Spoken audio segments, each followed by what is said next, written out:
हमें कारुण्य का खजाना सतयुग में मिलेगा और हमें सुला कला संपूर्ण निर्विकारी मर्यादा पुरुषोत्तम बना रहा है। और जिस राज्य में बाबा हमें भेजेगा सर्वगुण संपन्न, कोई भी कमी कमजोरी नहीं होगा। तो बाबा ने कहा कि बच्चे अपने स्मृति को पावरफुल बनाओ, कि जैसे आज बारिश हो रहा है तो क्या स्मृति रखते, दुनिया में बारिश पड़ता है तो हरा भरा हो जाता है, और बाबा हमें ज्ञान की बरसात कर रहा है, रोज हमें अकूट खजाना दे रहा है। क्या हम अपने आत्मा को इतना हरा भरा कर रहे हैं और हमारी आत्मा शक्तिशाली बन रहा है? अगर शक्तिशाली आत्मा बन रहा है तो उसकी निशानी क्या होगी? संपूर्ण व्यर्थ से मुक्त होगा। कोई भी प्रकार की व्यर्थ संकल्प नहीं। कल भी वाराणसी जाना हुआ, सिर्फ दिल्ली की मुख्य 30 टीचर्स थे। जो प्रोग्राम हुआ उसके बारे में उन्होंने हमें सभी जो मुख्य बहनें हैं उनको कुछ गिफ्ट देना था। खुशी में प्रोग्राम अच्छा हो गया, सबकी सहयोग अच्छा मिला। लेकिन एक भाई साहब ने क्लास कराया कि हम सारा दिन सवेरे से लेके रात्रि तक ज्ञान का कितना चिंतन करते हैं। कोई भी हमारे सम्मुख आता है, हम मुरली की उसके पॉइंट्स सुनाते हैं या अपने ही शरीर की बातें, लौकिक व्यर्थ बातों में लगे रहते हैं। हमें रोज बाबा मुरलियों में शक्तिशाली बनाने के लिए कितनी ना जाने हमारे पीछे बाबा मेहनत कर रहा है। तो रोज हमें, जैसे दादी जानकी का उन्होंने उदाहरण दिया, तो दादी जानकी जब तक इसको कुछ सुनाती नहीं थी ज्ञान, तो नाश्ता भी नहीं करती। और आजकल समय में क्या है, व्यर्थ बातों में बहुत समय चला जाता है। तो अब समय नहीं है। सदा, कल की स्लोगन भी थी ना, जिसके पास संतुष्टता का गुण है सब गुण स्वतः आ जाता है। तो हमें नष्टो महावी बनना है। आज बाबा ने कहा अपने शरीर से नष्टो महा बनो। जब नष्टो महा बनेंगे तब जाके बाबा ने कहा बाबा से हमारा बुद्धि योग लगेगा। योग तभी लग सकता है, कॉमन बात है ना, बाबा की बने। हमारा योग कब लगेगा? जब अपने को आत्मा समझेंगे, देही अभिमानी बनेंगे। तो आज भी बाबा ने कहा हम सच्चे सच्चे वहानी ब्राह्मण नई दुनिया के स्थापना के निमित्त बने। तो हमें नष्टो महा बनना होगा शरीर से। पहले शरीर से नष्टो महा बनेंगे तभी जाके और चीजों से नष्टो महा। देह की दुनिया बहुत लंबी चौड़ी फैला हुआ है, लेकिन आज बाबा का जितना नष्टो महा बनेंगे उतना हमारा बुद्धियोग बाबा से लगता जाएगा। और एक रस अवस्था बनाने की साधन क्या है? बाबा हमें रोज समझाने दे रहा है। हमारी एक रस अवस्था कैसे बनेगी? निरंतर याद नष्टो महा। तो बाबा ने का निरंतर याद तभी बनेगी, ये एक रस अवस्था तभी बनेगी जब निरंतर योग में रहेंगे। और निरंतर योग में कब रहेंगे? हाँ, सतो प्रधान गोल्डन बुद्धि चाहिए। सारा दिन आपको कोई भी मिल जाए व्यर्थ की बात है, चिंतन, इसकी चिंतन, उसकी चिंतन, अरे वो तो हमने आधा कल्प से किया ना। कोई मिले और उसको दो बाबा की ज्ञान की बातें सुनाए, आज बाबा ने क्या कहा, तो हमारा अपना भी व्यर्थ से बच जाएंगे और उसको भी थोड़ा कुछ मिल जाएगा। अगर कोई उसके बजाय हम इधर उधर की बातें कर जो अनेश्वरीय हमें जरूरत नहीं है, तो हमारी बुद्धि स्वच्छ कैसे बनेगी, हमारा योग कैसे लगेगा? हम तो सारा दिन कोई मिले उसकी गिलानी, उसकी गिलानी, इसकी गिलानी, तो कैसे होगा? कभी बन ही नहीं सकता। और सारा दिन ग्लानी करके शाम को आधा घंटा योग लगाने चले, लगेगी? कभी नहीं लग सकता है। चाहे आप मोबाइल में कितनी भी क्लासेस सुन लो, चाहे मोबाइल के गीत सुन लो, कुछ भी कर लो, लग ही नहीं सकता है। आप एक दिन प्रयोग करके देखो। सवेरे मुरली सुना, उसके बाद उस मुरली को अपनी बुद्धि में इतनी रिवाइज किया और मुरली रिवाइज करके उसकी चिंतन करके दूसरों को सुनाया, हमें भी खुशी होगी, सामने वाले को भी खुशी होगी। वरना लोग क्या कहते कि हम तो बड़ा अच्छा सुनाते हो पर जीवन में कुछ है ही नहीं। तो बाबा ने भी कहा एक रस अवस्था कैसे बनेगी, जब हम सारा दिन ज्ञान और योग में मस्त रहेंगे। सारे मीठे बच्चे उन सच्चे सच्चे ब्राह्मण, वाहनी ब्राह्मण नई दुनिया की स्थापना के निमित्त। मीठे बच्चे तुम सच्चे सच्चे वाहनी ब्राह्मण नई दुनिया की स्थापना के निमित्त तुम्हें अपना अश्व यानी शरीर इस यज्ञ में स्वाह करना है। गांधी जी उसी का मिसाल देते हैं, हड्डी हड्डी यज्ञ में स्वाह किया। तो बाबा ने कहा तुम्हें अपना अश्व यानी शरीर इस यज्ञ में स्वाह करना है। प्रश्न है, अवस्था को स्थायी एक रस अचल बनाने का साधन क्या है? अवस्था को स्थायी एक रस अचल बनाने का साधन क्या है? उत्तर है, अवस्था स्थायी तब बनेगी जब निरंतर योग में रहेगी।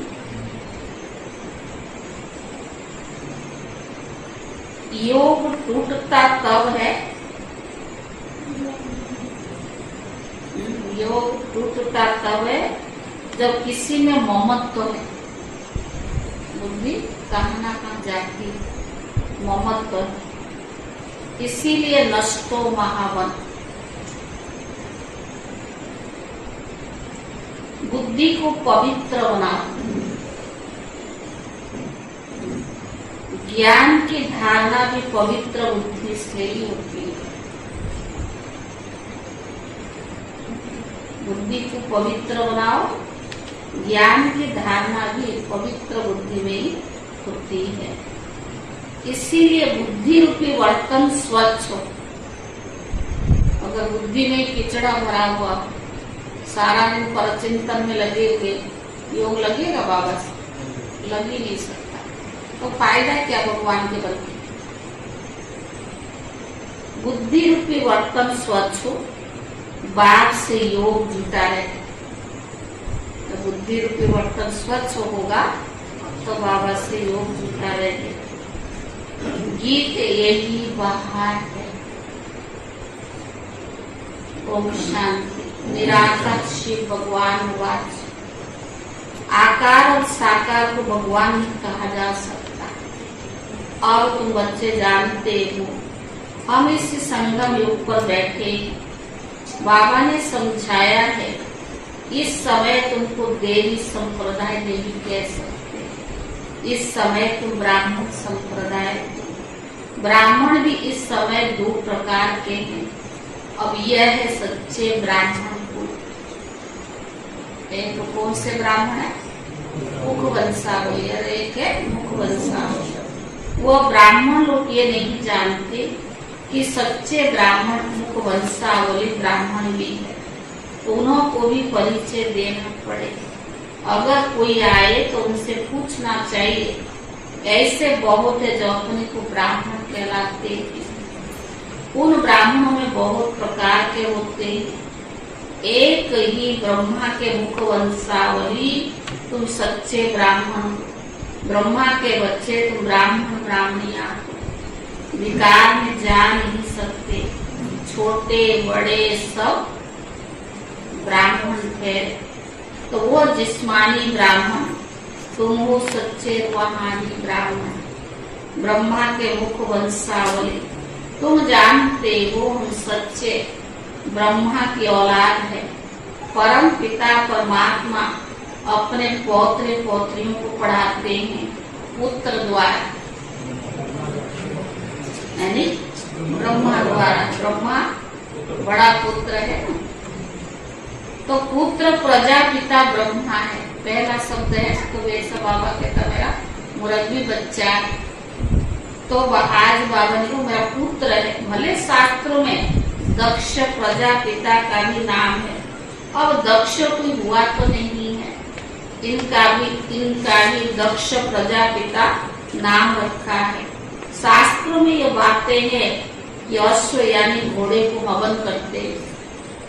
अभी अश्व तो तुम ही हो, उन्होंने तो कहानी बैठ लिखी है, यथार्थ अर्थ को समझ नहीं सकते। कुछ ना कुछ अक्षर आए हुए हैं, जैसे नाटक बनाते हैं। झांसी का रानी तो है, परंतु एक्ट्रेस रियल तो नहीं है ना। आर्टिफिशियल बैट बनाते हैं, अपने आदमियों को लश्करी सिपाही बनाते हैं। कुछ ना कुछ है जिसके पर नाटक बनाते हैं। जो पास्ट हो गया उन्हें फिर नए एक्ट्रेस बनाकर पाठ बजवाते हैं। तुम पाठ सीखे हुए हो, ऑटोमेटिकली आत्मा में जो पाठ मूंधा हुआ है वो प्ले हो रहा है।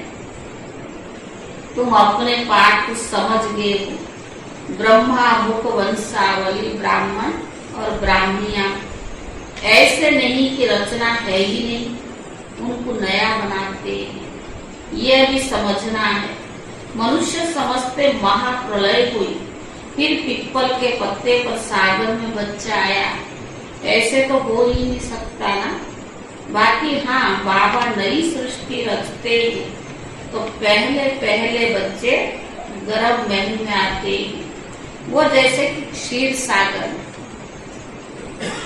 ऐसे उसका तुलना की गई है, उसकी बराबरी की गई है। बाकी ऐसा नहीं, बाकी जब आता है तो गर्भ महल में आता है। यहाँ है गर्भ जेल, विषय सागर। तो बाबा ने कहा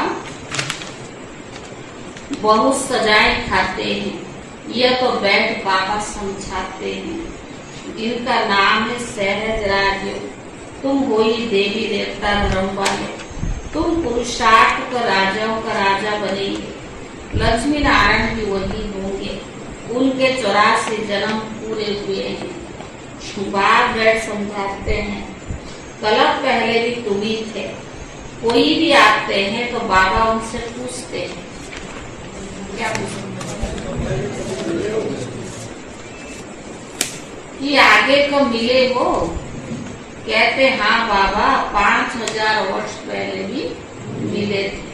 कलप कलप संग मिलकर मिलते आए और मिलते रहेंगे, अंत नहीं होती है। यह बना बनाया ड्रामा। बाप कहते मुझे भी पति से पावन बनाने आना पड़ता है। बीच में आने का तो हमारा काम है नहीं। मेरा नाम ही है पतित पावन। कहते फिर से भारत व सृष्टि को आकर पावन बनाओ। सृष्टि के आदि में भारत में देवी देवताओं का राज्य था। लॉन्ग लॉन्ग एगो कहते हैं ना, परंतु कब यह नहीं समझते हैं। पुराने से पुराने मनुष्य देवी देवताएं हुए, स्वर्ग की चीज महल माड़ियां आदि दिखाते हैं ना। पुराने देवी देवताएं थे, जिनके सोने हीरे जवाहरात के महल थे। 5000 वर्ष की बात है। इसमें पुरानी कोई चीज होती नहीं। पुराने से पुरानी लक्ष्मी नारायण भी नहीं, राधे कृष्ण है पुराने से पुराने। लक्ष्मी नारायण से भी पुराने से पुराने कौन है? राधे कृष्ण। लक्ष्मी नारायण से भी पहले राधे कृष्ण है, श्री कृष्ण है, स्वर्ग का पहला बच्चा। आत्मा भी प्योर, शरीर भी प्योर और नंबर 1 है। मुख्य प्रिंस प्रिंसेस है ना, बाप कहते मैं एक ही मुसाफिर हूँ। कहाँ का मुसाफिर? तुम जानते हो परम धाम अथवा निर्वाण धाम का मुसाफिर। मुसाफिर तो आत्मा ही है। मैं आत्मा एवर प्योर हूँ। फिर तुम मेरी सजनिया, तुम काली हो गई हो। अब तुम्हारी आत्मा को गोरा बनाते हैं, खाद निकालते हैं। एक मुसाफिर तुम सबको हसीन बनाते हैं। कैसे मोस्ट विलेबल मुसाफिर है। स्वर्ग में तो तुम नेचुरल शोभा रहती है। कितने खूबसूरत देवताएं। अभी तो आर्टिफिशियल बनाते हैं, और सतयुग में सब चीज नेचुरल। अभी तुम ब्राह्मणों का ये पुराना शरीर है। तुम हसीन से काली बन जाते हो। मैं मुसाफिर आकर तुमको गोरा बनाता हूँ। मैं इस पुरानी काली सजनी में प्रवेश करता हूँ। ब्रह्मा बाबा, देखो आज ब्रह्मा बाबा का, बाबा ने कितना टाइटल है। पुत्र भी है, काली सजनी भी है। इनमें आकर इनको और तुम सबको गोरा बनाता हूँ। एक मुसाफिर कितनों को हसीन बनाते हैं। बाबा ने कहा इनको और तुम सभी को गोरा बनाते हो। मुसाफिर का अर्थ भी तुम समझते हो। जब तुम श्रीमत पर चलेंगे तब हसीन बनेंगे, अपनी मत पर नहीं। जो बाबा श्रीमत दे रहा है, जैसे दे रहा है, अगर ऐसे चलेंगे तो हसीन बनेंगे। तो बाबा ने मुसाफिर का अर्थ भी तुम समझते हो। जब तुम श्रीमत पर चलेंगे तभी हसीन बनेंगे।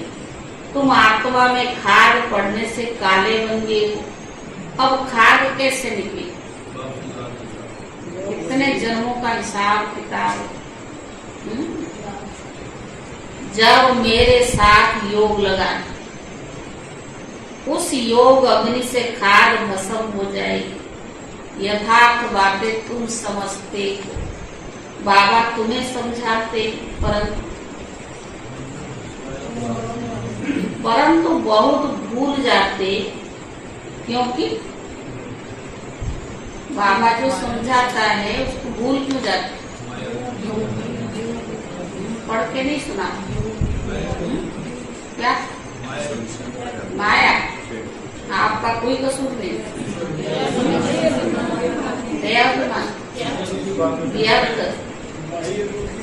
बाह्य मुख्य, क्योंकि आपका योग ठीक नहीं।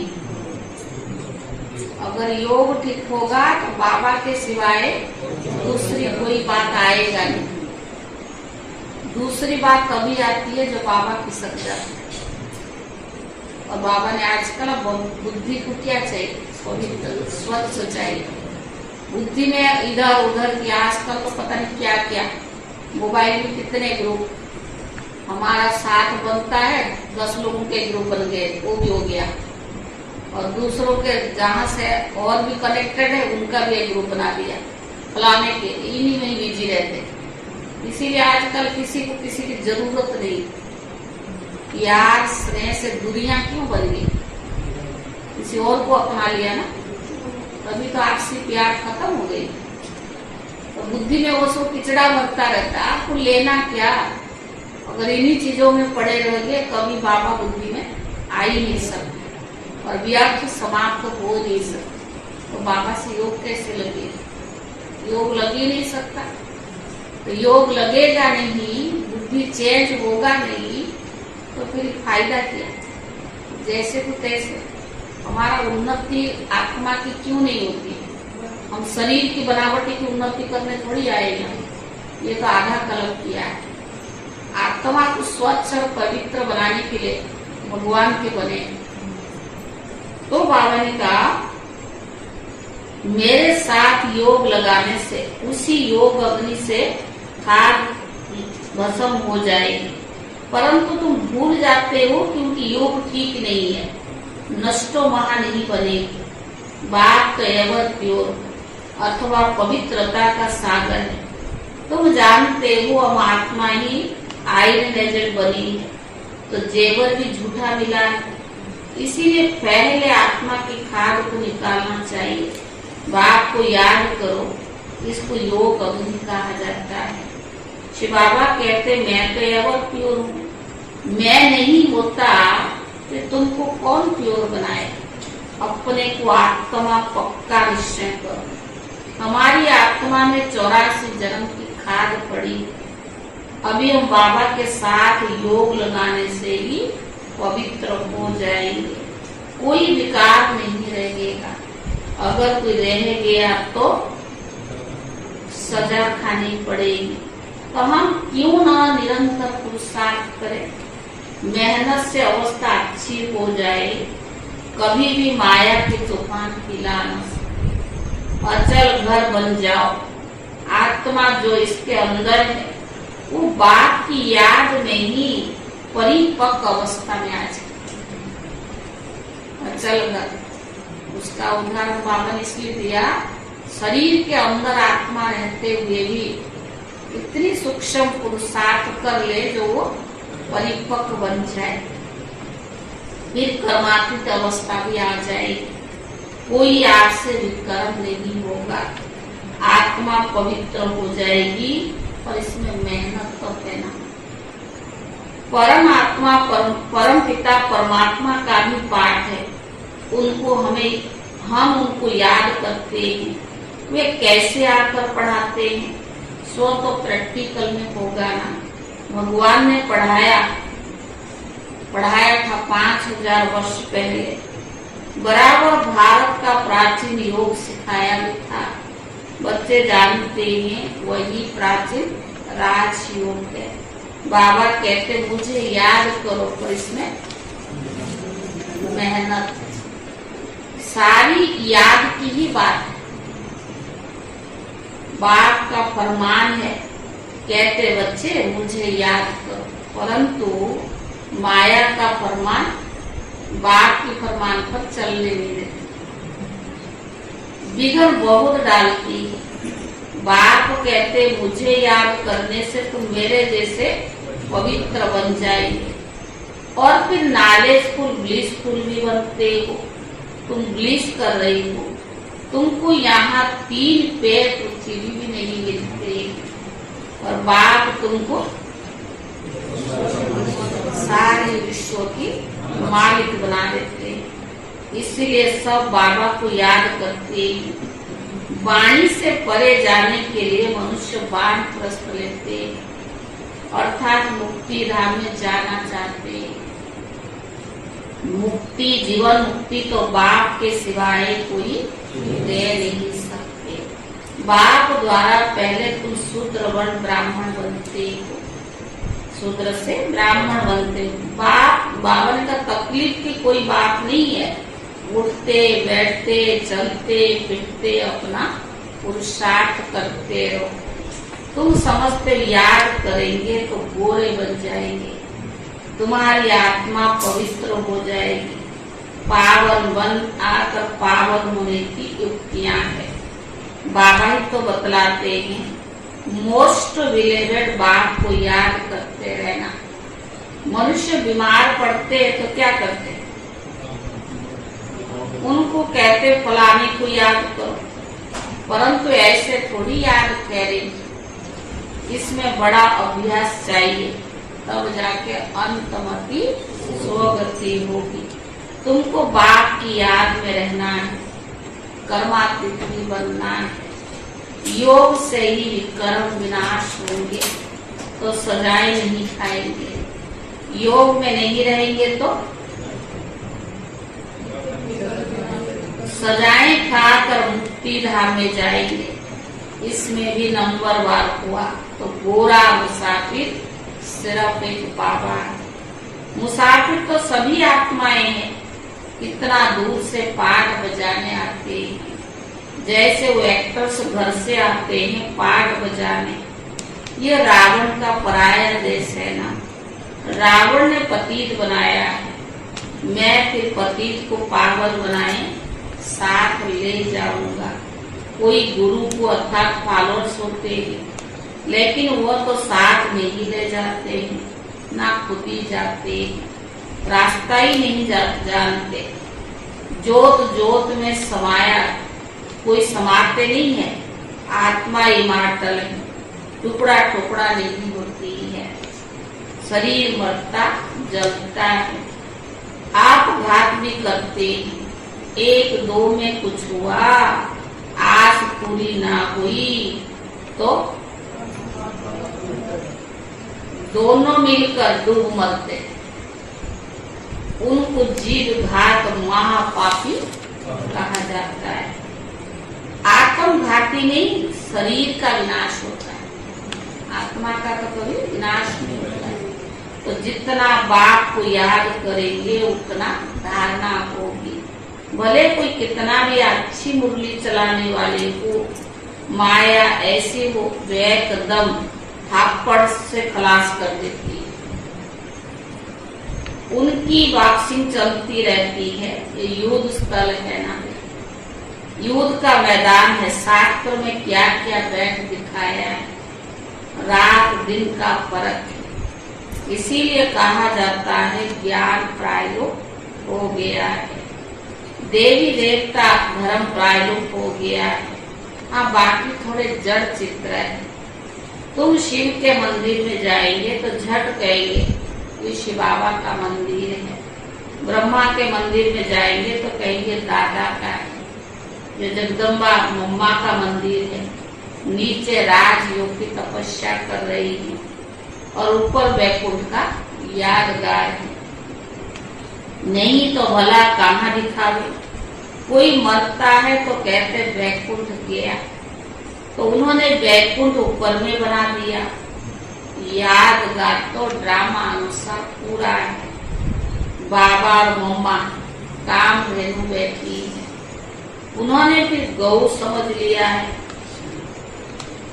गौ को फकीर लोग लेकर निकलते हैं तो कामधेनु और कपिल देव के पास कामधेनु रहती थी। कहानियां तो बहुत। शिव बाबा कहते हैं मुसाफिर है, ये दादा ऐसा नहीं कहेंगे, नाना ब्रह्मा बाबा। शिव बाबा कहते हैं हम मुसाफिर एवर प्योर है। यह है अपवित्र विकारी दुनिया, वह है निर्विकारी दुनिया। तो बाबा ने कहा यह बना बनाया ड्रामा है, बाप बैठ समझाते।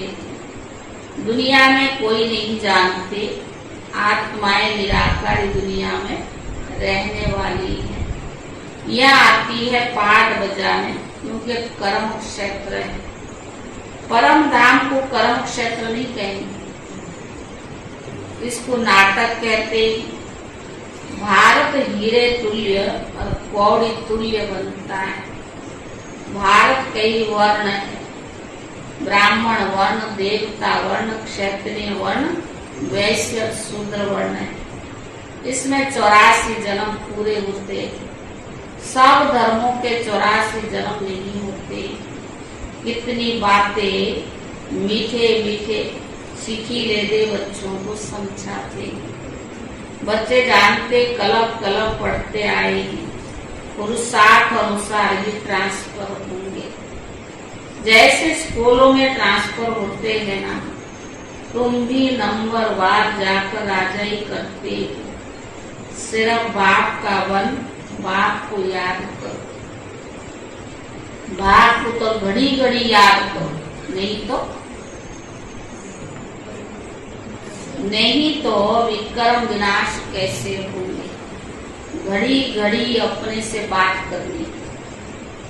हम आत्मा तो इमार्टल है, बाबा ने फरमान किया कि मुझे याद करो तो विक्रम विनाश होंगे, अगर याद नहीं करेंगे तो विक्रम विनाश नहीं होगा और पद भी ऊंच नहीं मिलेगा। अगर याद नहीं करेंगे तो विक्रम विनाश नहीं होगा, पद भी ऊंचा नहीं मिलेगा। अच्छा मीठे मीठे सिकीले दे बच्चों प्रति माता पिता बाप दादा का याद प्यार और गुड मॉर्निंग। रूहानी बाप की रूहानी बच्चों को नमस्ते। रूहानी बच्चों की तरफ से रूहानी बाप दादा को याद प्यार और नमस्ते नमस्ते नमस्ते। धारणा के लिए मुख्य सार। पहला, योग अग्नि से विकर्मों की खाद भस्म कर गोरा बनना है। योग अग्नि से विकर्मों की खाद भस्म कर गोरा बनना है। पवित्र वन सभी पर पवित्रता की ब्लिस करनी है। पवित्र वन सभी पर पवित्रता की ब्लिस करनी है। दूसरा, स्वयं को ऐसा अचल घर बनाना है जो कोई भी विकर्म ना।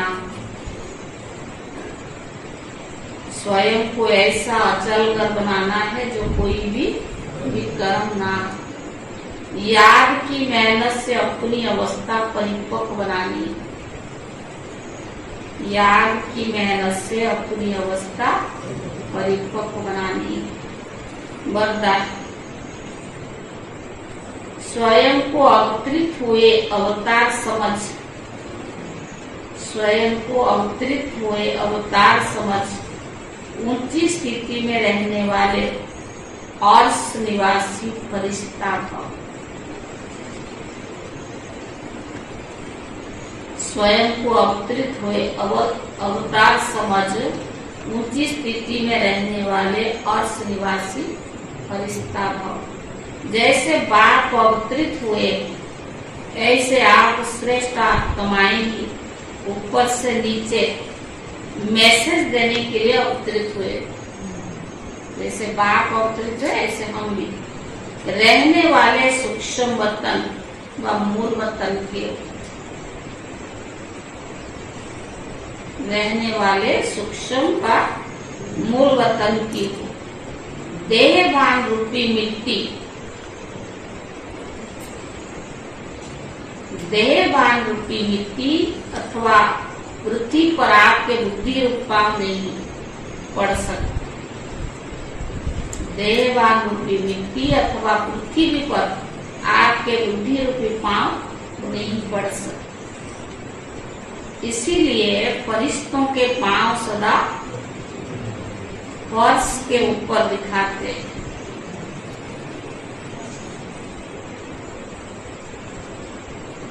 तो आप सब ऊंची स्थिति में स्थित रहने वाले अर्श निवासी अवतरित हुए अवतार। तो आप सब ऊंची स्थिति में स्थित रहने वाले अर्श निवासी अवतरित हुए अवतार। इसी स्मृति से उड़ती कला में उड़ते रहो। स्लोगन, स्व परिवर्तन के तीव्र पुरुषार्थी बच्चों को ही स्व परिवर्तन के तीव्र पुरुषार्थी बच्चों को ही बाप के दुआओं की मुबारक मिलती है। स्व पुरुषार्थी के तीव्र पुरुषार्थी बच्चों को ही बाप के दुआओं की मुबारक मिलती है। आज का सोमवार 27 तारीख है। बाप दादा ने अपने साथ साथ बच्चों को भी सारी विश्व की आत्माओं को पहली रचना सर्व का पर पूर्वज बनाया है। आप विश्व के पूर्वज भी हो और पूज्य भी हो। सारी सृष्टि के वृक्ष की जड़ में आधार मूर्त भी। बाप दादा ने अपने हर बच्चों को विश्व का आधार मूर्त उदाहरण मूर्त बनाया है। सदा इसी रूहानी कपूर में रहो, बेफिक्र बादशाह करते रहो। यही संकल्प रहे कि जो हो रहा है बहुत अच्छा हो रहा है और जो होने वाला है वो और अच्छे से अच्छा है। सभी फिक्रातों का बोझ बाप दादा को अर्पण कर डबल लाइफ ताजधारी बन। जो भी बोझ है बाप दादा को देकर डबल लाइफ ताजधारी बन।